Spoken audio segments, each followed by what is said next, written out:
ओइ विमल शिवरात्रि आउन लाग्छ नि यार। तनी पहिला घरमा बसेर चुइगाम पड्काइए थियो, यो पालि त उखु पड्काउनु पर्छ। अनि गाँजा नि छ्या गाँजाको कुरा नगर्दा गाँजाले क्यान्सर हुन्छ। अनि शिखर चुरोटले चाहिँ क्यान्सर हुँदैन। इम्युनिटी पावर बढाउँछ हैन शिखर चुरोटले चाहिँ। हो मान्छेले जे आफूले खान्छ त्यसलाई मान्छेले राम्रो नै ठान्छ।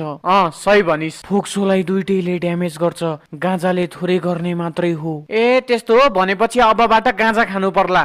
खाना छोड्छु भन्नु त काँचो काँचो गाँजा खानु पर्ला रे। ए तैँले ठ्याक्कै सम्झाइदिस यार। के शिवरात्रि आउन लाग्छ भनेर? त्यो तैँले चाहिँ मलाई सम्झाएको होस्, मतलब गाँजाको कुरा के? ए खै बाउ अघि म आउँदा बाहिर जाँदै हुनुहुन्थ्यो। यो महिना त बाउ अगाडि बाबा भन्दा पनि बढी भड्किन्छन् के गाँजाको लागि। ए बाउलाई भन्दे है मलाई पनि अलिकति लिएर भनेर। तैँले खान्न छैन र? Seller never consume. दुम्बा खोज्न हिँड्दा बाउलाई छिटो जहाँ पनि बिजनेस गर्न नखोज त। किन र खोज्नी, यही त हो जसै किनेर आउनी। तँलाई थाहा छैन कि बाटो बाटोमा हल्ला र मेरो मतलब हल्ला गरेर हिँड्छन् के। अनि खान पाएनन् भने नि घरमा आएर उखु पड्काउँछन्। उखु घरमा कसरी पड्काउँछन्? ग्यासमा चाकमा हानेर।